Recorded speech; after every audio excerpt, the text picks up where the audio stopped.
రాష్ట్ర ముఖ్యమంత్రి కేసీఆర్ ప్రవేశపెట్టిన 30 రోజుల ప్రణాళికలో భాగంగా పాపన్నపేట మండలంలోని యూసుపేట గ్రామంలో పారిశుద్ధ్య శ్రమదానం కార్యక్రమం చేపట్టారు। ఈ కార్యక్రమంలో సర్పంచ్ ఏర్పుల దాసు మాట్లాడుతూ ప్రతి ఒక్కరూ ఇంటి పక్కన పిచ్చి మొక్కలు, పాడుబడ్డ బావులు, పాడుబడ్డ ఇండ్లు తొలగించి ప్లాస్టిక్ నిషేధాన్ని కూడా నిషేధిస్తూ చుట్టుపక్కల ప్రతి ఒక్కరూ పరిశుభ్రంగా ఉంచుకోవాలని, ఊరు బాగుంటేనే మనం బాగుంటామని, మనం బాగుండడం వల్లే ఊర్లో చుట్టుపక్కల ఉన్న చెత్తా చెదారాన్ని వేయకూడదని ఆయన సూచించారు। ఈ కార్యక్రమంలో ఉప సర్పంచ్ జ్యోతి గోపాల్, ఎంపీటీసీ జ్యోతి సాయిలు, గ్రామ పెద్దలు, ప్రజలు పాల్గొన్నారు।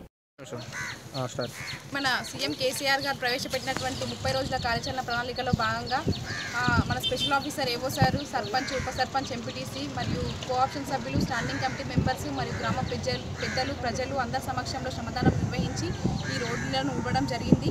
ఇందులో భాగంగా మేము చేయబోయే కార్యక్రమాలు ఏంటి అంటే ఊళ్ళల్లో మన పడబడ్డ బావులని మరియు ఖరాబైనటువంటి పాల్పడినటువంటి ఇళ్లను, చుట్టుపట్టేటువంటి స్తంభాలను అవి పరిశీలించి వాటికి ఎట్లాంటి కార్యక్రమాలు చేపట్టాలో దానికి అనుగుణంగా కార్యక్రమాలు చేపట్టడం జరుగుతుంది।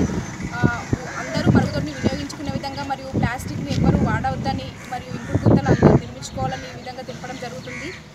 మన కేసీఆర్ పెట్టింది చాలా మంచి పథకం। దానిలో భాగంగా అందరూ ప్రజలు భాగస్వాములై మన పరిసరాలను, మన విలేజ్ని అందరూ పరిశుభ్రంగా ఉంచుకోవాలని ఈ విధంగా మనం తెలియజేస్తున్నాం। మరి ఈరోజు యూసుపేట గ్రామ